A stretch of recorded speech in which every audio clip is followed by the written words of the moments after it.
Yesterday we got a sneak peek at Year 5 Season 4 of For Honor Frozen Shores. We were given a tease of the upcoming hero coming to For Honor, the new battle pass, some paired emotes letting you show your love and admiration for the homies on the battlefield, and the upcoming testing grounds. We also got a look at the hero changes coming next Thursday, which completely ruined all my work on the How to Orochi video that you should be watching right now, but you can't, unless you're watching this in the future when that video is inevitably released. Anyways, let's start from the top.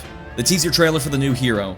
Going into this season, most people assumed we'd either be getting a Viking or another samurai hero based on the last 3 heroes having connections to story mode characters. But this doesn't look to be the case. A little while ago, some eagle-eyed gamers spotted that some new Far East goods have made their way to the harbor, speculating the new hero may be Y5S4 Timeline in origin, and based on the trailer, that seems to be the case. We got visuals of a Chinese junk in an icy waterscape, red sails with a skull and swords, some gold coins, a thick sword piercing the ice followed by a silhouette of presumably the lady doing the voiceover holding what could be a butterfly sword, mentioning, "After the storm comes a rogue wave." Most interesting is Estrella and Holden are waiting for them on the shore, hopefully not to introduce them as the third night hero in 2 years. Perhaps we're finally getting a rival faction to the Horkos and Chimera in the form of lawless pirates pillaging from both factions? Well, if that is the case, maybe in the lore at least. I'll personally be shocked and pleased to see it affect the in-game faction more, but I'm not holding my breath. With all the aforementioned information, it's safe to say this is actually the next Ilma the Blacksmith, and we're finally getting Gudmundur as a hero.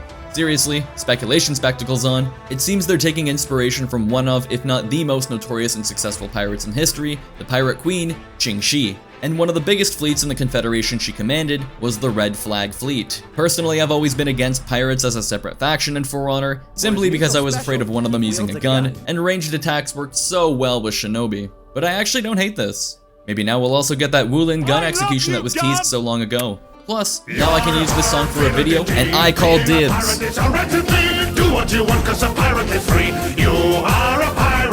Further hints towards a swashbuckling hero lie in the upcoming season content and battle pass. Minions are all cosplaying as pirates, and there are several pirate-themed cosmetics.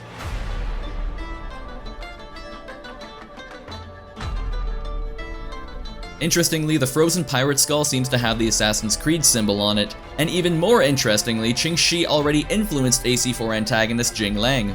So maybe there's some sort of connection here, or it's just a nice nod to the one AC game I never played.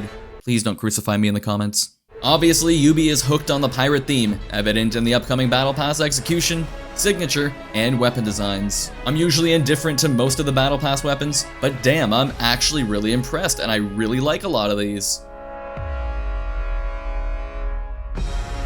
While the Battle Pass will be launching December 9th as the season begins, we do have to wait until late January to get our hands on the new hero and new armor variations. Presumably because there's a lot of hype and launches for other games around Christmas, and Yubi wants to pull everyone back in once the hype for those games dies down. Speaking of the Christmas season, Heathmoor's winter holiday is back, Frostwind. Ice Brawlers will be making a return. For the unaware, Ice Brawlers is a 2v2 mode on an icy island where the ice beneath your feet slowly crumbles the longer you stand on it, and where everyone is suddenly a Warlord main. You can complete the upcoming paired emote orders by giving your friends on the battlefield a gift. Or make this meme a reality with this paired emote that is free in the Frostwind Celebrations event pass. There's also a battle outfit, ornament, and effect with the free pass. Seen enough hentai to know where this is going. Finally, we've got frosty weapon skins for all the heroes that you can get for a limited time.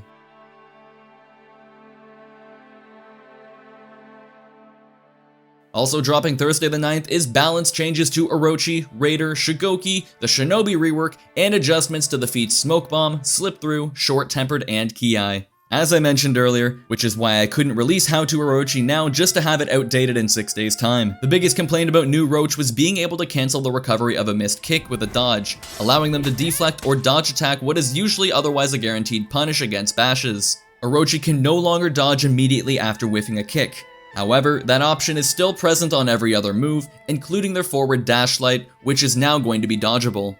Can't wait for people to complain about dodging that light and getting deflected. Honestly, there's not much to say about the Raider changes. Damage nerfs to chain heavies and zone were incredibly warranted as Raider did absurd damage in post-CCU For Honor. When you combine that with their now lower health pool, it means trading is going to be less effective with Raider. And I'm guessing the change to Stampede Charge's knee was to help when an opponent is in a 1vx versus Raider and their allies. Similarly, I think Shugo's nerfs were warranted. Less damage on heavies to allow for fights to last a bit longer, and most importantly, side dodge headbutts take a little bit longer to chain into heavy finishers. This means if you correctly predict Shugo will do a side dodge headbutt, you have a better chance of landing your own counter before Shugoki's hyper armor kicks in on a finisher heavy and you lose the trade. The Demon Ball recovery seems to ensure that Shugo can't baseball swing you into a wall and get a guaranteed hug. Overall, I think these are mostly good changes. Raider and Shugoki are still very strong heroes. I may not fully agree with the Orochi changes, but that's a topic for another video. Finally, in terms of character changes launching on the 9th, the Shinobi Rework is coming with a few changes since the last testing grounds. Most notably, it looks like we can now play Dark Souls in For Honor. I'm not gonna go through all the changes now because it would defeat the purpose of a how to Shinobi video, so stay tuned for that shortly after Shinobi 3.0 launches. Remember folks, you have one last week to properly cosplay as Scorpion. The feat changes include lowering the damage buff from Short Tempered, which combined with the Shugo damage nerfs will make it do much less bonus damage for him, especially when trading. Slip Through is also getting hit with a lower damage buff and is no longer on a timer. So theoretically, I wonder if you could just empty dodge and then receive the buff on a neutral heavy. It also triggers less frequently, so it's a bit of a nerf to Orochi's dodge-intensive offense. Hiai's recovery is 15 seconds longer, and Smoke Bomb has been completely changed. Forget everything you knew about it, now it just stuns enemies within the blast radius for 5 seconds. No more can't lock on or capture point nonsense. However, they specifically said, now stuns all enemies, meaning unlike Fiat Lux or Hiai, it seems we can't troll our allies with it. Honestly, this was a very warranted change, and 5 seconds of not seeing incoming attack indicators, especially in a team fight, is still pretty good. Next up, the testing grounds are coming to Ring in the New Year from December 30th to January 6th. They're taking another look at Dominion trying to perfect the balance between match length and feats earned, and overhauling the Conqueror, transforming them from an immovable wall to a fucking tank. The team's goal was to improve Conk's 1v1 potential with better chain offense and charging options so they don't solely rely on a bash GB mix-up, improve their 1vx capabilities via the full block stance, and reduce the frustration of playing as and against Conqueror. Judging on what we saw, it seems yes, players will be less bored playing as Conqueror, but the verdict is out on whether or not they'll be fun to fight against. Again, like the Shinobi rework, I'll discuss this at a later date, but it does look like the hero will have more offensive options and some glaring issues are being fixed.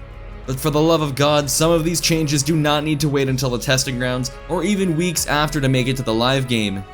The Dominion Series Stage 3 Majors just happened, and we gotta look at some nice recaps and highlights from the event.